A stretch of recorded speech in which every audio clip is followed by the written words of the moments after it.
ফরিদপুর এবং বাগেরহাট থেকে যুক্ত হচ্ছেন আমাদের সহকর্মীরা। শুরুতে ফরিদপুরের খবর জানবো সহকর্মী হাসানুজ্জামানের কাছ থেকে। হাসান, যাত্রী দুর্ভোগ বাড়লেও স্থানীয়রা কিন্তু দাবি আদায় অনড়। অন্যদিকে স্বরাষ্ট্র উপদেষ্টা বলেছেন বিকেলের মধ্যে যদি অবরোধ তুলে না নেওয়া হয় তাহলে কিন্তু কঠোর ব্যবস্থা নেওয়া হবে। আসলে এই সংকটের সমাধানটা কোন পথে দেখছেন?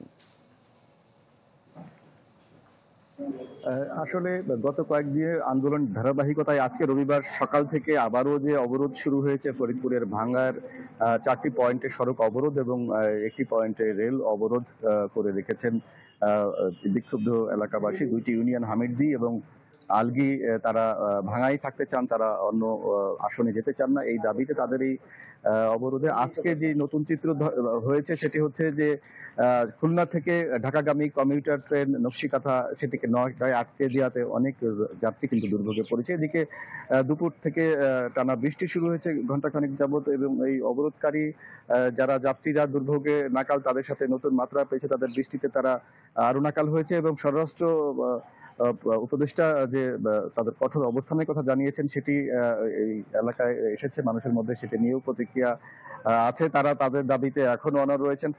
ভাঙ্গা উপজেলার নির্বাহী কর্মকর্তা ইতিমধ্যে সাংবাদিকদের সাথে ব্রিফিং করার জন্য 2:30টার সময় দিয়েছেন, এবং এখানে এক ধরনের দ্বিধাভক্তি দেখা দিয়েছে।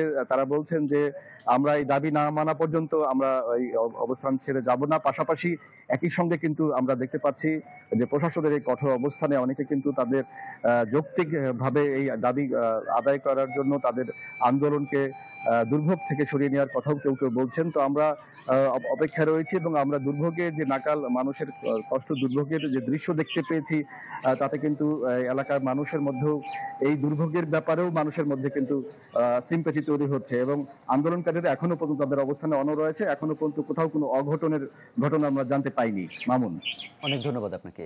এ পর্যায়ে আমরা বাগেরহাটের খবর জানবো সহকর্মী আরিফুল ইসলামের কাছ থেকে। আরিফ, অফিস আদালতে কর্মবিরতি, বিশেষ করে সরকারি অফিসগুলোতে কর্মবিরতির ফলে নাগরিক সেবা প্রাপ্তির ক্ষেত্রে আসলে কতটা বাধা পড়েছে?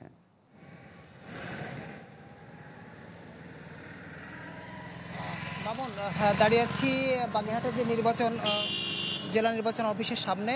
আপনি জানেন যে বাগেরহাটের যে 4টি আসন ছিল নির্বাচন কমিশনার, সেই আসন 4টি থেকে একটি কমিয়ে 3টি আসন ঘোষণা করায় বাগেরহাটের মানুষ ফুঁসে উঠেছে, এবং তৃতীয় দফায় যে হরতাল এবং অবরোধ চলছে তার চতুর্থ দিনের কর্মসূচির প্রথম দিন আজকে সকাল 8টা থেকে বিকাল 4টা পর্যন্ত অফিস আদালত অবরোধ করার কথা ছিল, কিন্তু বাগেরহাট জেলা শহরের আইন শৃঙ্খলা মিটিং থাকার কারণে 11টা পর্যন্ত অফিস অবরোধ করে এরপরে এখান থেকে নেতাকর্মীরা চলে গিয়েছেন। উপজেলাগুলোতে অবরোধ হওয়ার কথা থাকলেও আমরা খবর নিয়েছি সেখানে ঠিকমতো অবরোধ পালিত হচ্ছে না।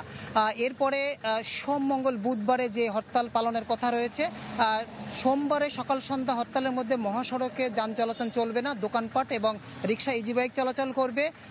মঙ্গল এবং বুধবার আধাবেলা হরতাল করা হয়েছে, যেখানে মহাসড়কের যানগুলো বন্ধ থাকবে এবং দোকানপাট রিক্সা এগুলো চলবে। তা আমরা কথা বলেছিলাম যে আসলে শিথিল করার কারণ কি। জবাবে যিনি এখানে যুগ্ম আহ্বায়ক এই কমিটির এম এ সালাম, তিনি জানিয়েছেন যে আসলে ব্যবসায়ীদের কথা চিন্তা করে এবং সামনে যে দুর্গাপূজা আসছে এই পূজার জন্য আসলে একটা শিথিল করা হয়েছে। তবে যদি নির্বাচন কমিশনার তার সিদ্ধান্ত থেকে সরে না আসে, বাগেরহাটের 4টি আসন যদি ফিরিয়ে না দেয়, তাহলে একের পর এক এই আন্দোলন চলবে বলে এখানে যারা আন্দোলন সংগ্রাম কমিটির নেতৃবৃন্দ তারা আমাদের জানিয়েছে।